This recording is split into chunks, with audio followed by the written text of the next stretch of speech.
Breaking news Khammam జిల్లాలో పొన్నికల్లో love suicide కలకలం రేపింది. ప్రేమించి మోసం చేశాడని కావ్య కళ్యాణి అనే యువతి ఆత్మహత్యకు పాల్పడింది. ఇంట్లో ఊరివేసుకుంది. తన చావుకు ఢీ షో డాన్సర్ అభి కారణమని సెల్ఫీ వీడియో తీసుకుంది.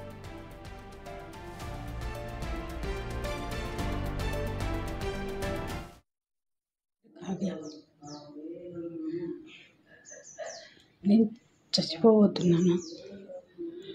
నా చావు కారణం అభి. 5 సంవత్సరాల నుంచి నన్ను ప్రేమిస్తున్నా అని చెప్పి వాళ్ళ ఇంటికి తీసుకొచ్చి వాళ్ళ ఇంట్లో పెట్టుకొని ఇప్పుడు నన్ను వదిలేసి ఇంకొక అమ్మాయిని తీసుకొచ్చి అమ్మాయిని పెళ్లి చేసుకుంటా అని చెప్తున్నాడు. నన్ను ఇంట్లో నుంచి వెళ్ళిపోమని చెప్తున్నాడు. సో ఇప్పుడు నేను ఊరేసుకోబోతాను. నా చావు కారణం అభి. 5 ఏళ్లు ప్రేమించి ఇప్పుడు మరో అమ్మాయిని లవ్ చేస్తున్నాడని యువతి కన్నీరు పెట్టుకుంది. 5 ఏళ్లు తన ఇంటిలోనే ఉన్నారని, ఇప్పుడు తనను వదిలి మరో అమ్మాయితో తిరుగుతున్నాడని ఆరోపించింది. దీంతో మోసం భరించలేకే బలవన్ మరణానికి పాల్పడుతున్నట్లు యువతి సెల్ఫీ వీడియో తెలిపింది. ఈ కేసులో నిందితుడు ముందుగానే పోలీసులకు లొంగిపోయినట్లు సమాచారం.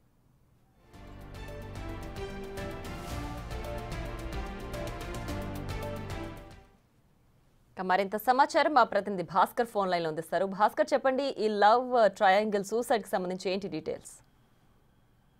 ఖమ్మం పట్టణం రమణగుట్టకు చెందినటువంటి అభిలాష్ వీడియోస్ కాలంలో చెందిన కావ్య కళ్యాణికి 5 ఏళ్లుగా ప్రేమించుకుంటున్నారు. అంటే వీళ్ళంతా కూడా గతంలో డీ షోలకు సంబంధించి పరిచయం చేస్తున్నట్టు తెలుస్తున్న నేపథ్యం అయితే ఉంది. 3 ఏళ్ల నుంచి సుమారు ఇంకా డీప్ లవ్ ఉన్న తర్వాత ఒక 5 సంవత్సరాల పాటు కూడా అభిలాష్ అనే వ్యక్తి ఈ యొక్క కావ్యను తన ఇంట్లోనే ఒకటే ఇంట్లో ఉంటూ సహజీవనం చేస్తున్న నేపథ్యం అయితే ఉంది. తీరా మోజు తీరిన తర్వాత మరో యువతతో పెళ్లి చేసుకునేందుకు సిద్ధమవుతున్న నేపథ్యంలోనూ ఒక్కసారిగా ఆమె ఆవేదన వ్యక్తం చేస్తూ పలుమార్లు తనను వారించినా కానీ ఎలాంటి తనలో అభిలాషలో మార్పు రాకపోవడంతో విసుగు చెందినటువంటి కావ్య ఒక్కసారిగా ఆమె యొక్క ఇక్కడ విజయ పరిస్థితుల్లోనే సెల్ఫీ వీడియో తీసుకొని ఆత్మహత్య తీసుకోవడం మాత్రం తల్లిదండ్రులు కూడా ఒకవైపున ఆవేదన వ్యక్తం చేస్తూ కన్నీరు మున్నరవుతున్నారు.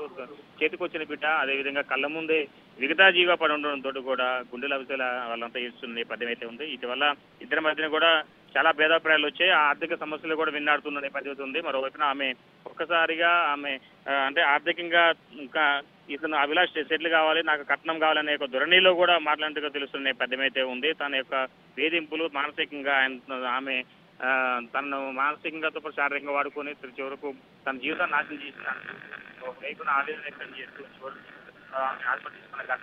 సంబంధించి ఖమ్మం రూరల్ పోలీస్ స్టేషన్ లో కూడా కేసు నమోదైన ఘటన ఉంది. ఇప్పటివరకైతే మాత్రం ఆ నిందితుడు అదుపులో తీసుకునేందుకు కూడా పోలీసులు దర్యాప్తు చేపట్టారు. మరోవైపున ఇక కేసు కూడా గట్టిగా పెట్టాలంటూ మరోవైపున అంటే ఇంకా వివిధ రకాల శిక్షలు కూడా పెట్టేసి ఇలాంటి ఘటనలు ఇంకొకరు జరగకుండా ఉండే విధంగా చూడాలంటూ కూడా తల్లిదండ్రులు కావచ్చు, బంధువులు కూడా వాళ్ళంతా డిమాండ్ చేస్తున్న నేపథ్యం ఉంది. ప్రియా, భాస్కర్, ఇప్పటికే అభి అనే వ్యక్తి ఇప్పటికీ పోలీసులకి లొంగిపోయినట్లుగా చెప్తున్నారు కదా, సో అభి ఏం చెప్తున్నాడు, తను ఎందుకు లొంగిపోయాడు ఈ కేసుకు సంబంధించి?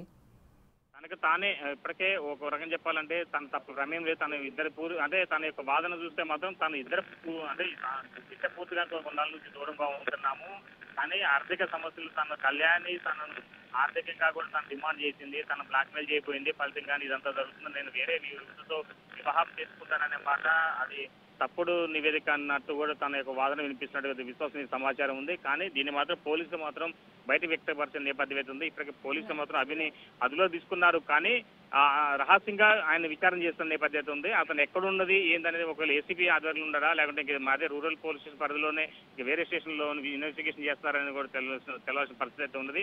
మొత్తానికి అయితే మాత్రం అభిలాష్ను మాత్రం చాలా వరకు కూడా అతన్ని బయటకు రానియకుండానే పోలీసులు మాత్రం తమ ఆయన స్టైల్లో విచారణ అయితే చేస్తున్న నేపథ్యం ఉంది. కానీ మీడియా వాళ్ళకి ఫోన్ చేసి అడిగినా సరే మాకు విచారణ కొనసాగుతుంది, ఇంకా అభిలాష్తో ఇంకా ఇంకా అంటే అతని యొక్క ఆచూకీకి సంబంధించి ఎక్కడ ఉన్నది అని కూడా క్లియర్ చెప్పలేని పొజిషన్ అయితే ఉంది.